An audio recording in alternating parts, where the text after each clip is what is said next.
ángel del Señor se le apareció en sueño y le dijo: José, hijo de David, no temas recibir a María tu mujer, porque lo que en ella es engendrado del Espíritu Santo es. Y dará a luz un hijo y llamará su nombre Jesús, porque él salvará a su pueblo de sus pecados.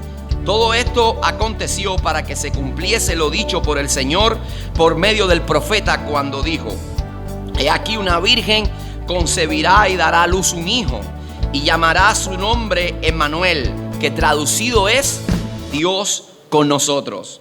Y despertando José del sueño, hizo como el ángel del Señor le había mandado, y recibió a su mujer.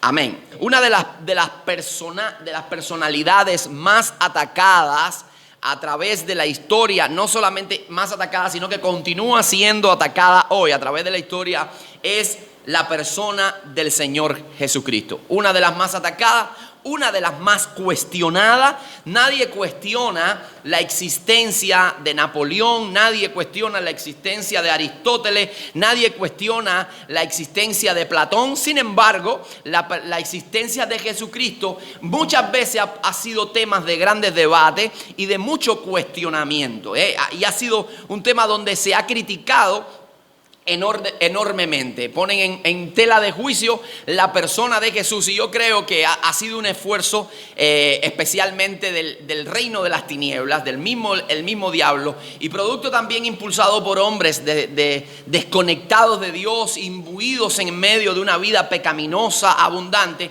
que han tratado a través de los siglos y a través de la historia de desacreditar la persona de Jesucristo, restarle valía y presentarla a la humanidad como un mito, como una fábula, como una invención de la iglesia primitiva y de los primeros cristianos. Pero nosotros tenemos que estar muy convencidos de que negar a Jesucristo no solamente es cometer un suicidio intelectual, sino también cometer un suicidio histórico. Porque es imposible que nosotros podamos de manera sincera estudiar la historia sin tocar la persona de Jesús. Así que yo creo que en esta mañana eso me da a mí, esta declaración me da a mí el pie de entrada a mi primer punto, que es específicamente demostrarles y enseñar que Jesús es una figura histórica, que Jesucristo, la persona de Jesucristo está bañada de argumentos históricos que nos hablan de su existencia, que nos hablan de la veracidad de este personaje. De hecho, como le dije hace un instante, no se puede estudiar la historia sin tocar la persona de Jesús, porque la historia se divide en antes de Cristo y después de Cristo. Yo creo que el tema de presentar a Jesús como un personaje real, como un personaje tangible, como un personaje que existió, que habló nuestro idioma, que caminó, que sintió como ser humano, que padeció como hombre,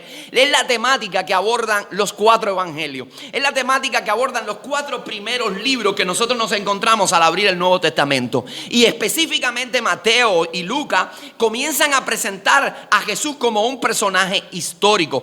Por eso nos vamos a encontrar que en el mismo capítulo 1 del Evangelio de Mateo se encuentra una genealogía, y la genealogía en la escritura no están puestas ahí solo para que usted se entere de algunos nombres extraños y difíciles de pronunciar, sino para que usted se encuentre cómo ha sido el maniobrar de Dios a lo largo de la historia, cómo Dios se ha movido a través de los corredores de la historia para finalmente cumplir su propósito y llevar adelante sus hechos potentosos.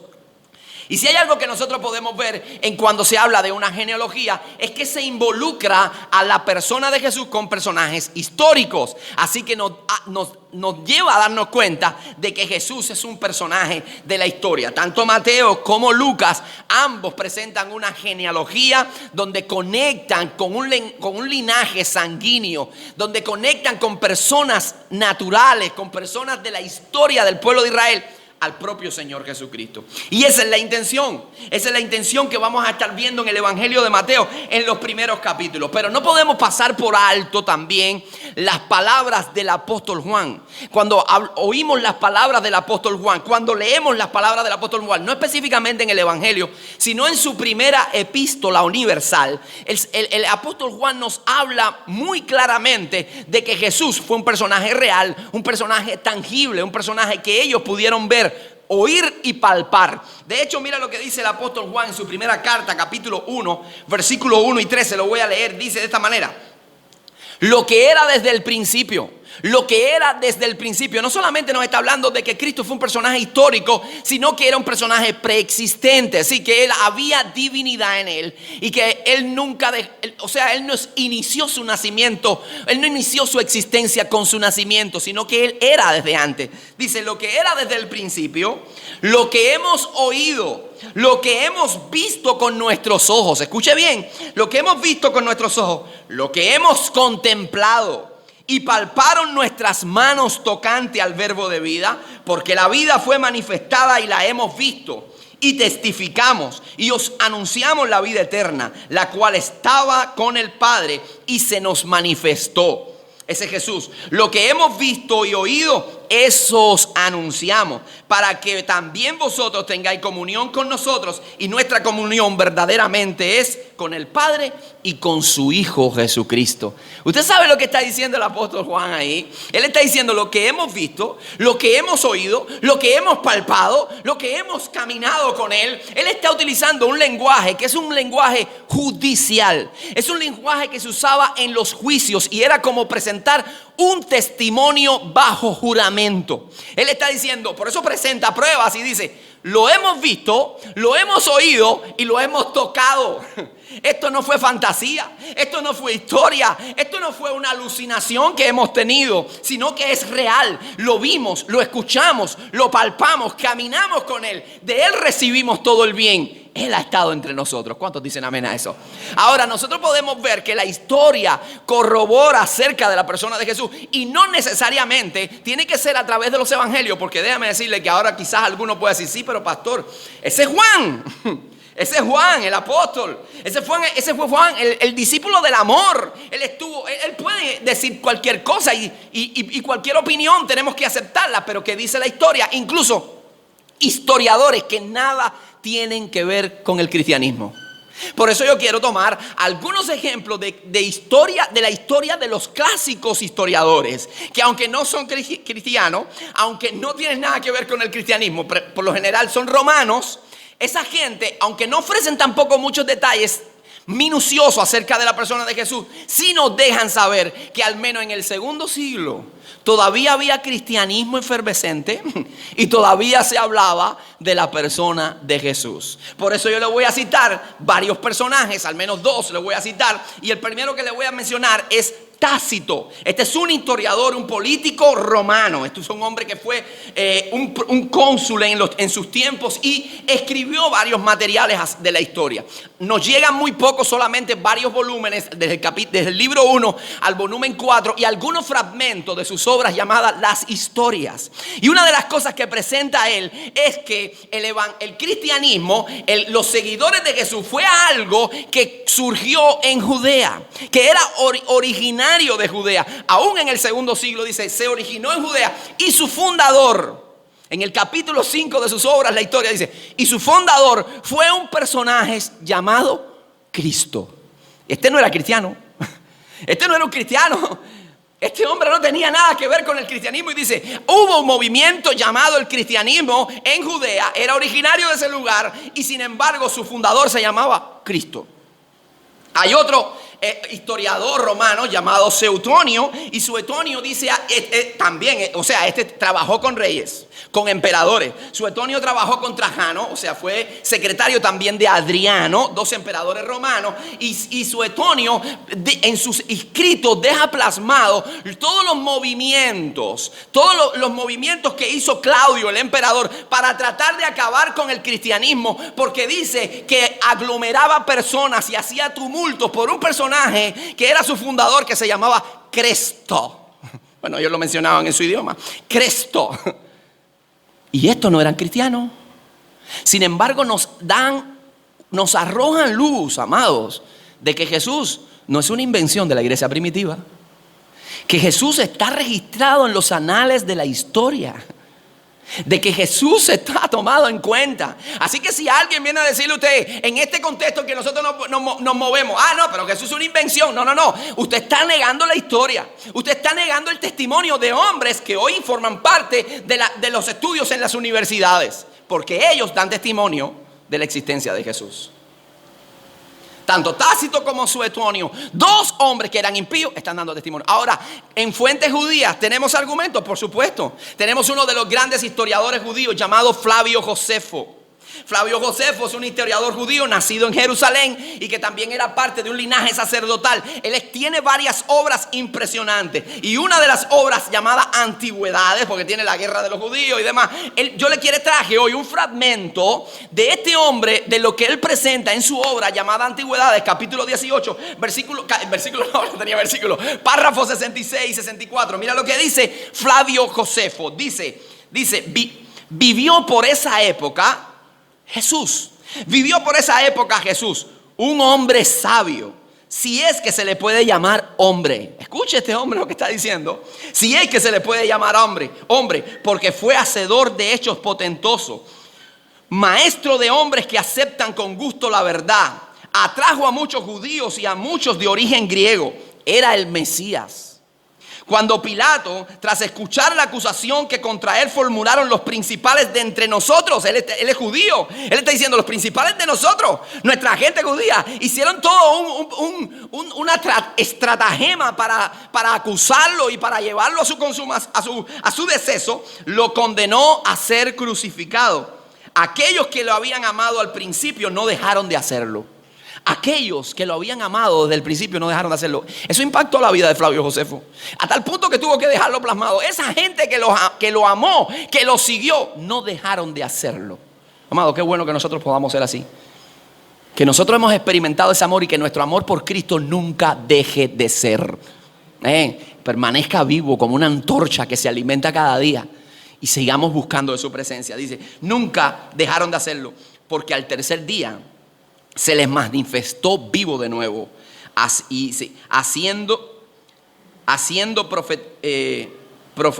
habiendo profetizado los divinos profetas estas y otras maravillas acerca de él. Y hasta el día de hoy, dice, hasta el momento que él está entregando su obra, no ha desaparecido la tribu de los cristianos.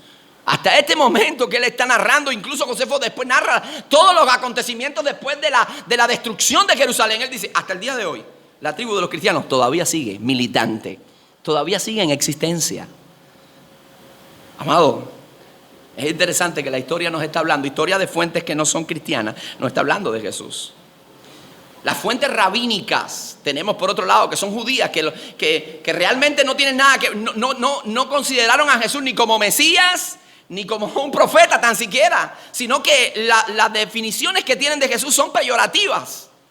Y los escritos rabínicos se pueden conocer esa recompilación e interpretación exegética, que la intención era buena y era docente, era tratar de que la Biblia fuera más accesible e interpretada al pueblo. Así que ellos hicieron esta recopilación de textos que se pueden conocer bajo el epígrafe de talmúdicos, libros talmúdicos. Ahora en el Talmud se recoge, aunque ellos no creen en Jesús, se recoge acerca de Jesús. Ellos dicen, Yeshu, que era un hechicero, dicen, era un hechicero que llevaba a Israel por el mal camino.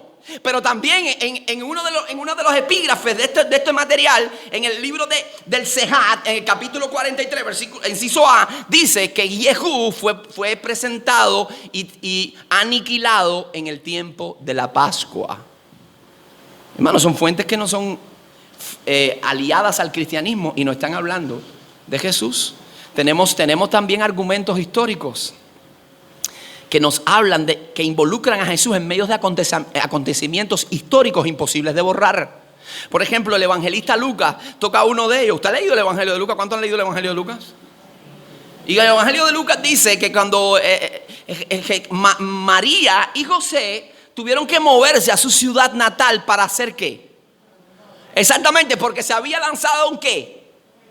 Por parte de Cirenio. Quirino también se le conocía. Dice, había un edicto, y aunque muchos de la alta crítica han dicho, no, se equivocó, hay un error cronológico en Lucas. Lucas cometió errores. Déjeme decirle que Lucas es una de las fuentes históricas más fidedignas y originales de la historia, reconocido por historiadores reconocidos contemporáneos.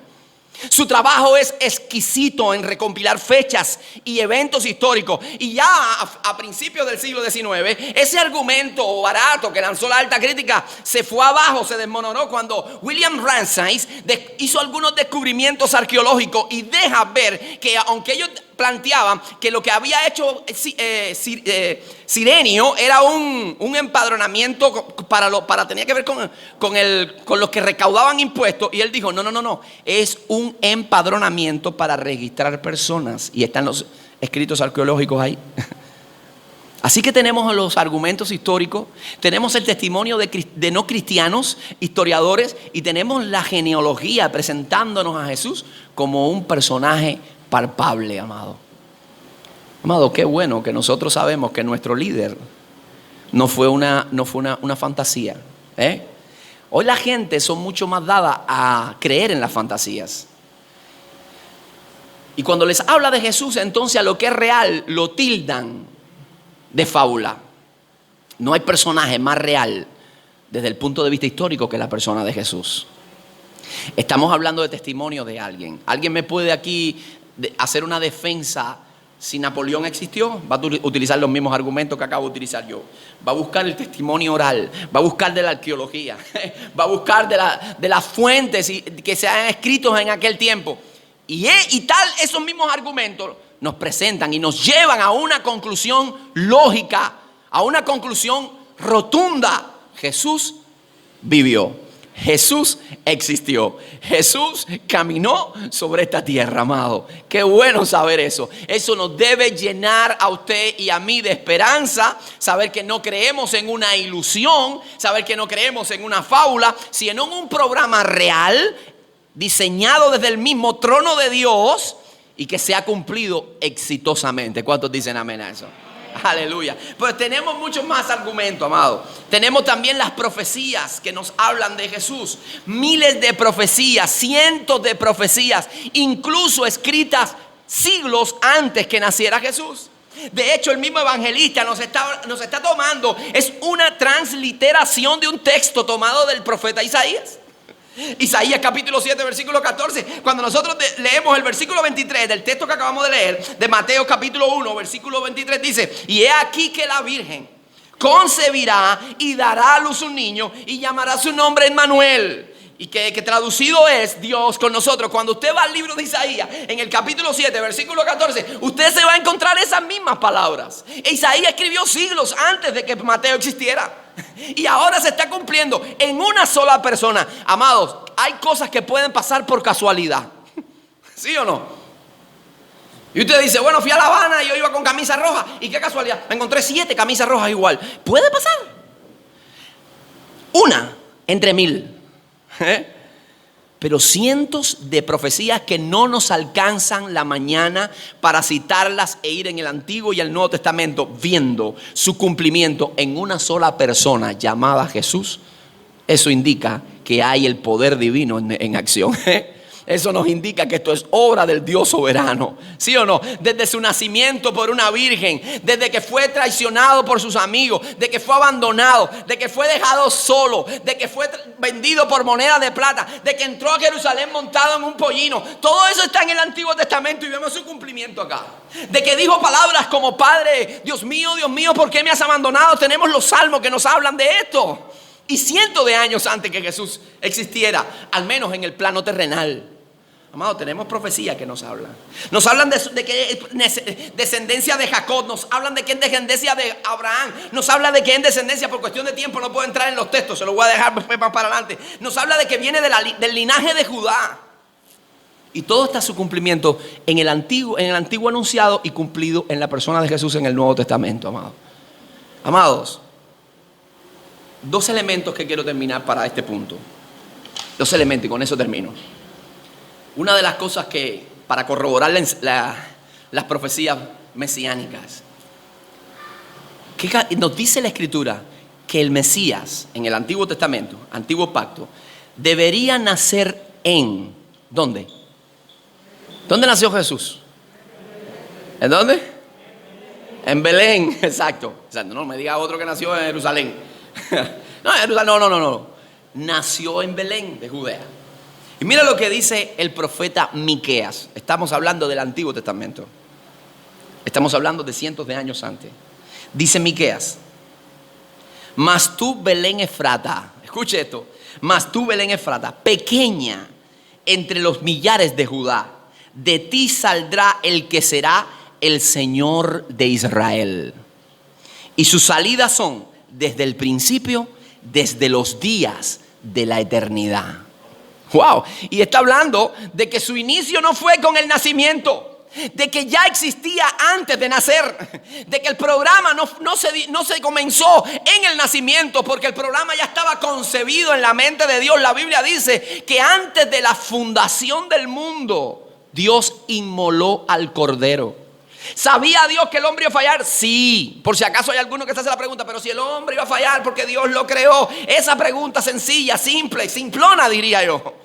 Amado, Dios lo creó porque lo amó. Dios lo creó porque lo hizo con libre albedrío. Pero aún así estableció el programa para, aún después de haber fallado, darle misericordia. Así que dice: Belén Efrata, de ti saldrá el Señor de Israel. ¿Dónde nació Jesús? En Belén. Pero se habló de que ese Mesías iba a estar presente en el tiempo donde el templo todavía iba a estar edificado. De hecho, Jesús fue el que profetizó la destrucción del templo. ¿Sí o no? El templo iba a estar ahí y Jesús vino y dijo: yo les digo a ustedes que no quedará piedra sobre piedra de este lugar. Derrumben el templo, en 3 días lo levantaré, hablando de su cuerpo. Y después, 40 años después de Jesucristo, Jerusalén fue sitiada y el templo fue destruido y todavía no se ha levantado. Pero ¿qué nos dice la Escritura en el Antiguo Testamento? En el libro de Daniel, capítulo 9, versículo 26, nos está hablando de las 70 semanas de Samuel. Y mira lo que de Daniel, y mira lo que dice: y después de las 72 semanas se quitará la vida del Mesías. Yo no sé la gente por qué tira esto para el futuro. Si esto está claro, ya esto pasó. Se quitará la vida del Mesías. Y no por sí, dice: y el pueblo de un príncipe que ha de venir destruirá la ciudad y el templo. Y el pueblo de un príncipe que ha de venir destruirá la ciudad del templo. Él está hablando de que antes de que el templo fuera destruido, ese Mesías iba a ser ejecutado. Y fue precisamente lo que vimos en la persona de Jesús. Bueno, algunos dicen: pero Jesús pudo haber oído eso y haber dicho piedra, piedra, piedra. Pero él iba a poner su vida así, si era un falsante. Iba a decir: mátenme en este tiempo para que encaje. Habría que ser un lunático, habría que tener problemas. Así que, amado, si yo veo en la Escritura que Dios no improvisa, que todo lo que Dios hace está bien pensado, bien planificado y con una intencionalidad en todo lo que hace, ¿por qué yo me deprimo en medio de las circunstancias y cuando las cosas no han salido como deben salir según mi planificación? ¿Por qué pasa? ¿Por qué muchas veces los cristianos entran en crisis cuando algunos planes no han salido acorde al programa que ellos tenían y a la agenda que ellos habían trazado? ¿Por qué entran en depresión? ¿Por qué entran en ansiedad? ¿Por qué se angustian cuando quizás la economía no le está fluyendo? ¿Por qué? Si tú tienes un Dios soberano que tiene control de todas las cosas y que Él no falla. Todo está pensado por Dios. Todo está bajo su control. ¿Cuál es el reto para tu vida, creyente? ¿Cuál es el reto para tu vida? Sabiendo de que Jesús es un personaje histórico, sabiendo de que aún la muerte no lo pudo contener porque se levantó victorioso, sabiendo que todas las profecías de la Escritura apuntan a Él y que Él es el Cordero de Dios, el alfa y el omega, el principio y el fin, aquel que vino a quitar el pecado del mundo. ¿Por qué me voy a llenar de ansiedad si yo sé que mis vidas están en las manos más seguras y poderosas de todo el universo? Gloria a Dios. ¿Cuántos dicen amén a eso? Las manos que hicieron el cielo, la tierra, las constelaciones, las pleiades, los astros, los planetas, todas esas manos me tienen a mí cargado. Esas manos poderosas, yo estoy esculpido en el hueco de esa mano. Tú eres hijo de Dios. Y Dios ama a sus hijos y los protege. ¿Cuántos creen eso? Deja la ansiedad. Toda vuestra ansiedad, échala de tu vida.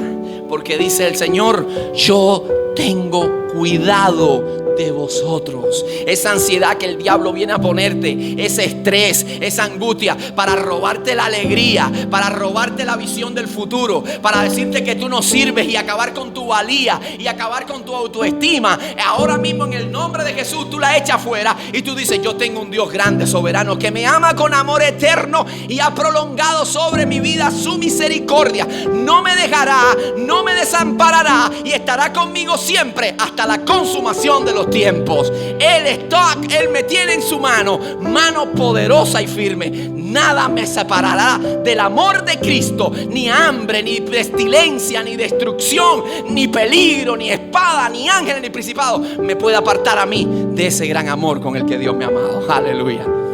Firme, firme, enfrentando lo que venga, firme, porque Dios no cambia, Dios no falla. ¿Cuántos creen eso? Póngase de pie. Póngase de pie. El domingo que viene seguimos. El domingo que viene continuamos con